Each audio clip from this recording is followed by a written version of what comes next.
Elaine, how's it going? Hi, Ellen. Just great. So Yeah, good to see you again. good. You too. So let's talk about some things that went right for you that you want to give some encouragement to writers over, because it's not all bad news, right? Like there are some times where you actually break Oh, through no, and good things it's done. all good news. um, I came down to Hollywood 20 years ago, and I didn't know what the town was going to want from me.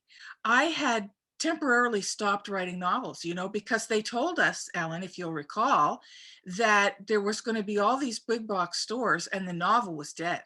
I don't know if you recall that in the late 90s. The novel was dead, you stop writing. And of course, I was much younger and more impressionable, and I believed them. So I said, well, Oh, I'll just go to Hollywood and be a screenwriter. no kidding. Now, it was the best thing I ever did because what I learned was structure from films. I learned how to structure a story. It Mhm. was not wasted time at all. Plus, I got to work with lots of famous people.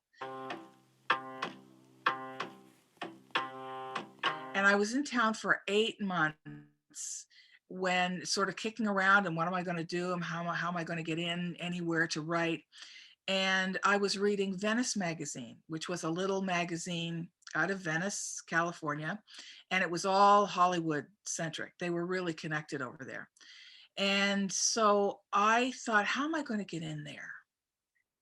Well, maybe I'll write the editor and tell her how much I like the magazine. I'll start there. So I wrote 3 sentences because I knew she was busy, very busy person. And I did 25 drafts of those 3 sentences, No. printed copies, looking them over for the cadence, the feel, the pace, everything, how it flowed. 25 drafts I did. Finally, I was happy with it. I printed out a final copy and I mailed it to her. No kidding. No. 5 days later, I got an offer to come and write for the magazine. The editor, Nancy, called me up, Nancy Butler, and said, come and Yay. write for us. And I said, but you haven't read anything that I've written. How do you know I can write? She says, I've got a letter from here from you for the 3 sentences. She said, I can tell how well you can write. That's beautiful. And that was it. No kidding. So I got to work with, let's just give you a couple names. Helena Bonham Carter, who starred in was in the Harry Potter movies. Mhm. She starred in Fight Club, Les Miserables. Um, Jerry Bruckheimer, the famous producer. And let me tell you, the day Jerry's assistant calls you and says, I have Jerry Bruckheimer on the line for you, you always remember that day. Hope I it's worked with Terry Gilliam, Lars von Trier, Roland Jaffe, Mike oh, really? Figgis, and this is the cover story that I worked with Terry on. And Terry, before we worked together for 3 days, he was in uh, Los Angeles to pick up a Vision Award at the Directors Guild from Filmmakers Alliance. And they sent me on this assignment. And this is the cover we shot for him. And he said to me before we met with the photographer, Elaine, pick up some magnifying glasses and bring it to the shoot. And this is what he did. He distorted his mouth and an eye with the shot. I got to work with him, and to show you how this moved into novel writing, I'm just going to read you the first paragraph, may I? Okay, sure. Yeah. So here's Hear it. Love it. a conversation with Terry Gilliam, the god of irony. Comic genius, epic battler of film accountants and studio heads, inspired madman. Director Terry Gilliam has been called all kinds of things, but it's mostly his friends who do the talking, especially the friends he spent years with working on Monty Python. If there's one image that sticks out from all the wildly fanciful images of the Python films, it's the biblical crucifixion scene from Life of Brian. Several wretched victims nailed to crosses break into a cheery chorus of "Keep on the sunny side of life." It's black comedy, as wicked as it gets, with a point sharp enough to draw blood. And Terry Gilliam has crusaded like a knight to keep making his points in film after film. So Terry did just some other films. 12 Monkeys, Fear and Loathing in Las Vegas. You remember that, right? Yeah. Crazy. Wacko wild, yes. Wacko Wild. And he had just finished adapting Good Omens. the novel by Oh, Terry Pratchett and Neil Gaiman when I interviewed him. oh, So there was always an interlock between Hollywood and novels yeah. for me. And if you go to my website and look under a heading called Hollywood Connected, it's under testimonials and then Hollywood Connected. You can see all the cover stories and stuff that I did. Sweet. You attended the Hollywood School of Hard Shocks like I did. We're graduates from that school. It's interesting, because I started in the film industry in Toronto, got transferred to Los Angeles, worked in film, then TV commercial. Then, because I wasn't getting paid, right? Like, and that's another story. I had to find another job. Like nobody was, try to get some independent films off the ground without the right funding. The staff doesn't get paid. So I had to jump industries, and I jumped into publishing as a temp. And that's how I got in the door. And it was a growing company in Beverly Hills, and I was just answering the phones, before you knew it, they're like, you're writing synopses. And I was like, oh, okay. Saw that you could do this, so they promoted you. They just hoped that I could. I think they figured somebody's got to do it. Let's make Ellen do it. And I was like, sure. I was the can-do girl. I was like, no problem, I'll do it. And You so, were how old at the time? oh my God, I was in my 20s. I was 26 by then, I think. Yeah, 25, 26. So, it is amazing because I loved film. I always loved film. But when I got into publishing, then they promoted me to the acquisitions editor. And haven't you been an acquisitions editor before? I have. Okay. Yes, with B2 a Pulp. So then my job was to read everything that came in, and it was just candy for a baby. I would be taking all the stuff home with me on the weekend. I didn't care who wanted to see me, who wanted to do what. I would just read and read and read. And I remember, it was crushing that I would have to reject such good work as an acquisitions editor, because there were just constantly great people coming in across our desks. You turned down some really good work that was deserving of being published. And So good. you can't let these turndowns crush you. And the right? rejections. Yes. So that is true. I learned when I started to write, and I figured I'm gonna be a writer too. I'm gonna follow the lead here. Then I became very aware that if I was rejected, it might not be because I was a bad writer. It might be because there was no room on the publisher's list for the topics that I was writing. And I know that in our case, the publishing company worked 18 months ahead of time. So we knew for nearly 2 years what our line was going to be. So there's a real behind the scenes way and why that publishers choose what they want to choose. What was your impression of acquisition editing? What did you learn? Was it before you became a writer, or was it after you became? Oh no, I was a writer for a long time. This was how many years ago? Probably 10 years ago now. But the one thing I learned from that was that a degree in creative writing, and what do they call it? An MFA, I think it is, the Masters of Fine Arts in Creative Writing, was no indication that somebody could actually write a good story. It's true. It smashed all my preconceptions. Obviously, there are some excellent writers that come out of an MFA program, but it doesn't mean that they're the best writers. So I learned that you have to give everybody a chance. And even if you consider what you're doing very lowly and you're writing in your spare time, well, isn't that what Dickens did? You know, he was starving to death before he started making enough money to feed himself. So education doesn't have anything to do with it. In fact, many times the more educated the writer, the more stiff they are and they need to loosen up. The most amazing experience you had as a young writer was to be an assistant to Sidney Sheldon. I think Sidney Sheldon is still the highest selling author in the entire world ever. He's late, God rest his soul, he's late and great now.